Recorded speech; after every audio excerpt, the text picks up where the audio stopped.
Bienvenue sur Africa 24 dans cette nouvelle édition du Non-Stop Info. Voici les titres de l'actualité. La 31e session du comité de suivi de l'accord d'Alger s'est tenue les 14 et 15 janvier à Bamako, au Mali. L'occasion d'évaluer l'évolution du programme de désarmement, démobilisation et réinsertion.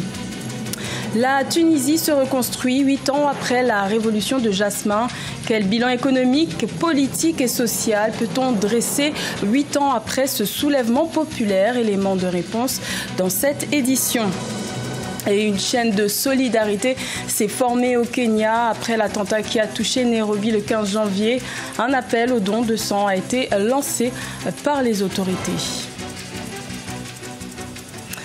Mais tout d'abord, à La Haye, aux Pays-Bas, après l'acquittement de Laurent Gbagbo et de Charles Blé Goudé le 15 janvier par la Cour pénale internationale de crimes contre l'humanité dans le cadre des violences post-électorales de 2010-2011 en Côte d'Ivoire, une autre question se pose, celle du maintien ou non en détention de Laurent Gbagbo et de Charles Blé Goudé en cas d'un éventuel procès en appel.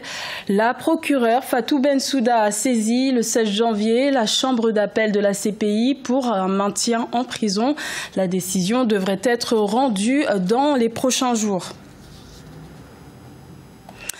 Le Mali poursuit son programme de désarmement, démobilisation et réinsertion. La 31e session du comité de suivi de l'accord d'Alger s'est tenue les 14 et 15 janvier à Bamako, au Mali, pour évaluer l'évolution de la mise en œuvre de l'accord de paix et de réconciliation. Reportage de notre correspondant Mokhtar Bari. La 31e session du comité de suivi des accords d'Alger s'est tenue à Bamako du 14 au 15 janvier 2019. L'évolution du programme de désarmement, démobilisation et réinsertion accélérée était à l'ordre du jour. Les parties signataires notent une avancée notable après le blocage survenu à Kidal. Ces processus devraient aboutir à la formation d'une armée unifiée avec les éléments du mécanisme opérationnel conjoint. En relation avec la mise en œuvre de l'accord, nous avons même bon espoir que d'ici juin prochain, nous aurons avancé de façon qui nous permette carrément, c'est le souhait de tout le monde, à nous passer éventuellement du CSA. Le CSA prévoit la fin du processus du DDR accéléré d'ici avril 2019. Un autre processus de DDR classique devra suivre.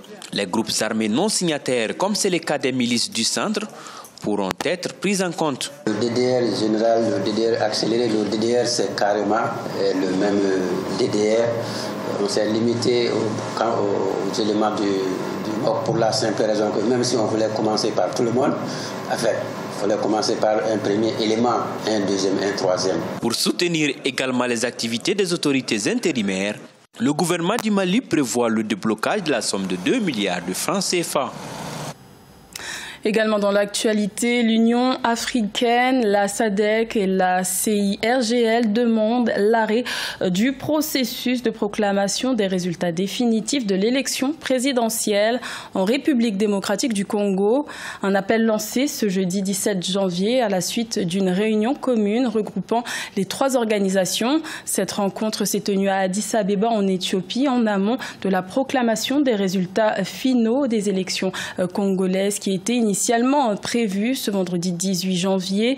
Une délégation composée notamment du président rwandais Paul Kagame, aussi président en exercice de l'Union africaine, et du président de la Commission de l'Union africaine, Moussa Faki Mahamat, doit se rendre en urgence à Kinshasa. La Tunisie a célébré le 14 janvier 2019 les 8 ans de la révolution de Jasmin, une contestation populaire qui avait contraint le président Ben Ali à fuir le pays. Mais 8 ans après ce soulèvement populaire, quel bilan peut-on dresser de la situation économique et socio-politique nationale? Élément de réponse avec Vina Nodin. Janvier 2011, janvier 2019, la Tunisie célèbre le 8e anniversaire de sa révolution avec une économie fragilisée et dans un contexte de vifs désaccords politiques. 8 ans après la révolution de Jasmin, les partis politiques se sont multipliés dans le pays. Près de 200 partis ont obtenu le statut légal. La Tunisie fait face à une crise économique, politique et sociale sans précédent. Les solutions proposées par le gouvernement pour faire face à la crise ont aggravé la situation. Les tractations politiques autour des élections de 2019 ont contribué à la dégradation du paysage politique et au désintérêt manifesté par les citoyens et les jeunes, en particulier vis-à-vis de la chose publique de manière à menacer le processus démocratique. Du côté de l'économie, le pays fait face à une régression du taux de croissance.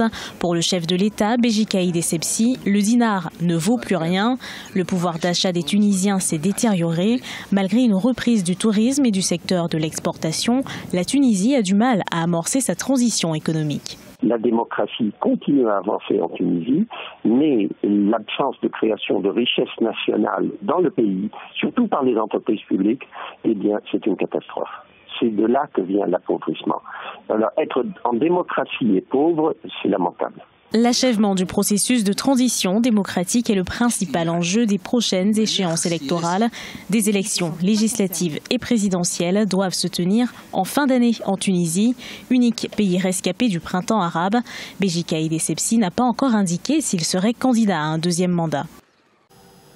Le Togo dispose d'un nouveau code général des impôts et des douanes depuis le 1er janvier 2019. Plusieurs innovations sont à noter, comme le taux unique de la TVA à 18%.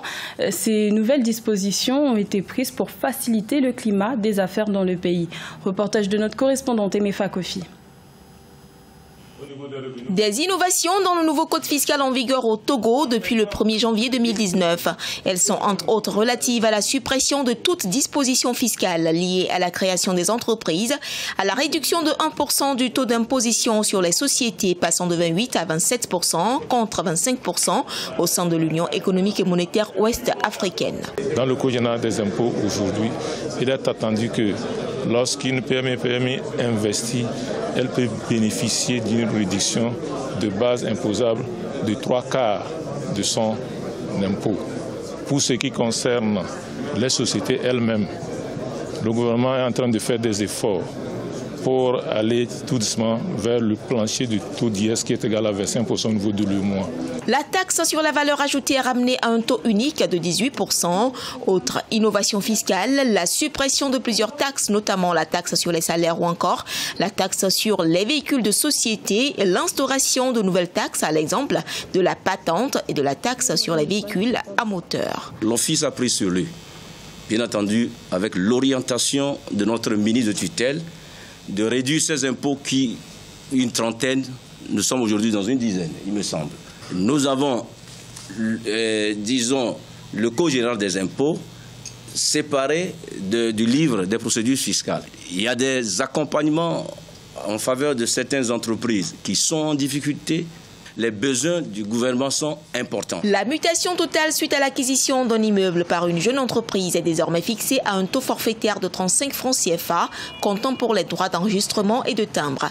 En 2018, l'Office togolais des recettes, qui comprend la douane et les impôts, a mobilisé plus de 660 milliards de francs CFA pour soutenir les dépenses budgétaires de l'État. Élan de solidarité au Kenya après l'attaque terroriste qui a touché la capitale Nairobi le 15 janvier. La population s'est mobilisée pour venir en aide aux victimes de cet attentat qui a emporté une vingtaine de vies. C'est l'attentat le plus meurtrier depuis 5 ans. C'est un sujet de Michael Dongoussa. Suite à l'attaque terroriste ce mardi 15 janvier 2019 du complexe hôtelier de Dusidé 2 dans la capitale kenyane à Nairobi, la population s'organise. Une chaîne de solidarité s'est formée autour des victimes et des blessés. Un appel de dons de sang a été lancé par les médias, un appel auquel les Kenyans ont massivement répondu. Nous sommes organisés en ce qui concerne la collecte de sang. Nous avons été submergés par le nombre de personnes qui sont venues faire un don de sang. Nous sommes très reconnaissants envers la population kenyane qui a littéralement volé au secours des blessés. Grâce à cette action de solidarité de la population, l'équipe médicale a pu s'occuper des victimes. Le gouvernement, mais également le peuple kényan qui a montré leur détermination détermination face à cette attaque meurtrière perpétrée par le groupe radical Shebab. Je pense que cette solidarité nous a rapprochés de la population. Nous essayons de sauver des patients chaque jour, mais des personnes armées viennent attaquer la population et ôtent la vie aux gens. Et personnellement, c'est très difficile pour moi. Ce nouvel attentat dans la capitale kenyane fait état de 21 victimes et de 28 blessés. Selon les sources de la police, 19 personnes sont portées disparues. Ce journal a été réalisé par l'ensemble de la rédaction. Merci de votre fidélité. L'information continue sur Africa 24.